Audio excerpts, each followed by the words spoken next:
ఆరోగ్యం, ఆత్మవిశ్వాసం అనూస్తో సాధ్యం. ట్రాన్స్ఫర్మేషన్ సర్వీసెస్ పైన ఫ్లాట్ 50% డిస్కౌంట్. అనూస్ సిన్స్ 1982.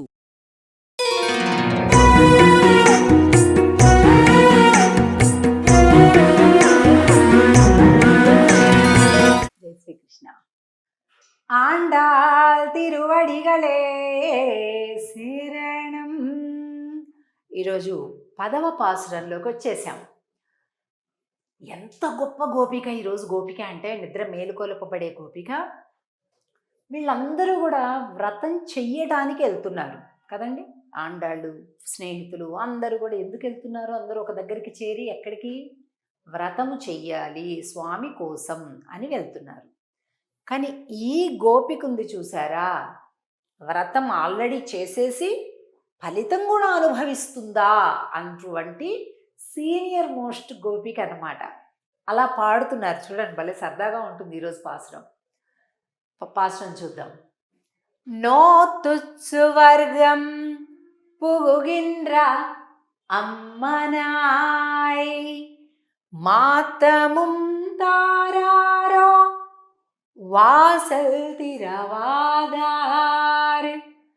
నాతత్తుజాయ్ ముడి நாராயணன் நம்மால் போத்தப்பறை தரும் புண்ணிய நாள் பண்டொரு நாள் கூத்தத்தின் வாய் வீழந்த கும்பகரணனும் தோத்தும் உனக்கே பெருந்துயில் தான் தந்தானோ ஆத்த அனந்தலுடையாய் அருங்கலமே தேத்தமாய் வந்து திரவு ఏలోరెంబావాయ్.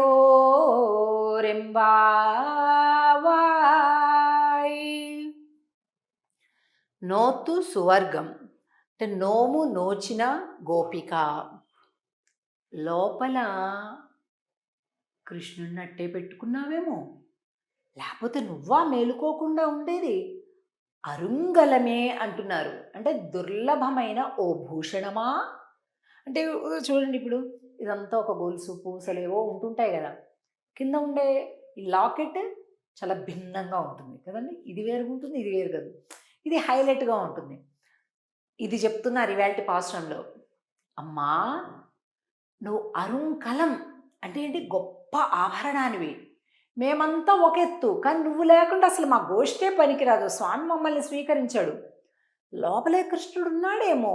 అంటే ఏంటమ్మా ఏం మాట్లాడుతున్నారమ్మా అంటే చెప్తుంది. నా తుజాయ్ ముడి నారాయణన్. తుజాయ్ ముడి అంటే తులసి దళం. ఇక్కడ బొమ్మ ఉంది చూసారా, తులసి దళం. ఈ తులసి దళం మంచి పరిమళం ఇస్తుంది. లోపల కృష్ణుడు ఉన్నాడు అని మేము అంటున్నాం, లేడు అని నువ్వు అంటున్నావు, కానీ లోపల నుంచి తులసి పరిమళం వస్తుందే మాకు. ఎత్ర ఎత్ర తులసి తత్ర తత్ర కృష్ణ. ఎక్కడ తులసి ఉంటే అక్కడ కృష్ణుడు ఉంటాడు, ఎక్కడ కృష్ణుడు ఉంటే అక్కడ తులసి ఉంటుంది. కాబట్టి తులసి పరిమళం నీ లోపల గదిలోంచి ఇంట్లోంచి వస్తుంది. అమ్మా, మేమంతా కూడా కృష్ణుడిని పొందడానికి వెళ్తున్నాము, కానీ నువ్వేమో ఆల్రెడీ కృష్ణుడి దగ్గర పెట్టేసుకున్నావు అంటున్నారనమాట. నమ్మాల్ పోత పరైతరం పుణ్య నాళ్. ఇంకా మాత్తముం తారారో వాషల్ తిరువాదారు. నోటి మాట మాట్లాడకపోతే మాట్లాడబోయావు, తలుపు తీయకపోతే తీయకపోయావు. ఓసారి చిన్న మాట మాట్లాడచ్చు కదా, ఓయ్ వస్తున్నా, సరే, ఇలా ఏదో ఒక మాట మాట్లాడచ్చు కదా అంటున్నారు. பண்டொரு நாள் கூத்தத்தின் வாய் வீழந்த కుంభకరణం తోత్తుమునంక పెరుంతుయిల్ తాన్ తందాను. భలే అద్భుతమైనటువంటి వాక్యం. ఈ నిద్రేంటమ్మా, ఇంత నిద్రేంటి అసలు నీకు? మామూలుగా బాగా ఎవరైతే నిద్రపోతారో వాళ్ళని ఎవరితో పోల్చి చెప్తారండి? చెప్పండి, ఒకసారి ఆలోచించండి. బాగా నిద్రపోయే వాళ్ళని ఎవరితో పోలుస్తారు? అర్థమైంది కదా, కుంభకర్ణుడు. ఇలా పోల్చేస్తుంది ఆండాళ్ళ తల్లి లోపల పడుకున్న గోపికని. అమ్మా, మాకేమర్థం అవుతుందంటే, ఒకప్పుడు కుంభకర్ణుడికి నీకు ఒక కాంపిటీషన్ జరిగింది. ఏంటా కాంపిటీషన్? నిద్రలో కాంపిటీషన్. ఆ కాంపిటీషన్‌లో నువ్వున్నావే చాలా గ్రేట్. కుంభకర్ణుడు ఓడిపోయాడు. ఎందులో కాంపిటీషను? నిద్ర పోవడంలో కాంపిటీషన్. కుంభకర్ణుడిని ఓడగొట్టేశావు. నువ్వు ఇంకా పడుకుంటున్నావు. ఆయన ఓడిపోయాడు.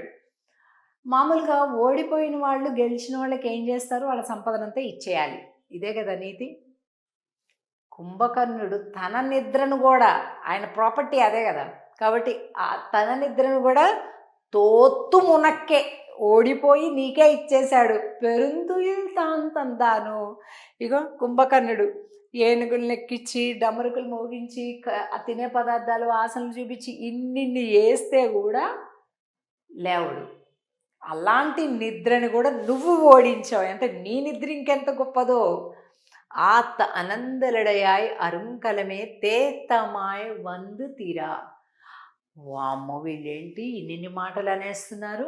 నాకేమీ అలాంటిది ఏదీ లేదు మనసులో, కానీ ఏదో ఇంకా అందరూ వచ్చాక లేద్దాంలే అనుకున్నాను.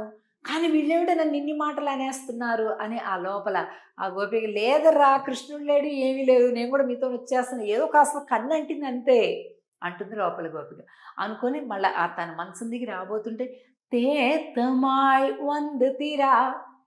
వీళ్ళు బయట నుంచి ఆ లోపల ఉండే గోపికని కొద్దిగా ఆట పట్టేసిన, అమ్మమ్మమ్మ అలా వచ్చేసాక కాస్త బయట సర్దుకొని కాస్తంత మంచి చేసుకుని రా తల్లి అంటున్నారు. అంటే ఇట్లా కావ్యం ఒక తిరుప్పావై వేద సారాంశం, తిరుప్పావై కావ్య లక్షణాలు కలిగింది, తిరుప్పావై జీవన విధానానికి మార్గదర్శకం, ఇలా ఎన్నో రకాలైనటువంటి అద్భుత లక్షణాలు కలిగినటువంటి తిరుప్పావైలో ఈ పాశ్రంలో లోపల గోపికతోటి చాలు చాలులే, ఇప్పటిదాకా కృష్ణుడితోటి నీకు సరసాలు అవన్నీ మాకు తెలిసిపోయినలే, కానీ కాస్త సర్దుకోండిరా అమ్మ, కాస్త జుట్టు సరి చేసుకో, చీర సరి చేసుకో అని చెప్తున్నారనమాట. సో అలాంటి ఒక మర్మగర్భమైనటువంటి శృంగార రసం కనిపిస్తుంది ఈవేటి పాశ్రంలో. ఇక చూస్తూనే 11వ రోజు పాశ్రానికి రేపటికి చేరుకుంటాం. తప్పకుండా మరింత శ్రద్ధాసక్తులతోటి మనం ముందుకెళ్దాం. ఆండాళ్ తిరువడిగళే శరణం. జై శ్రీకృష్ణ.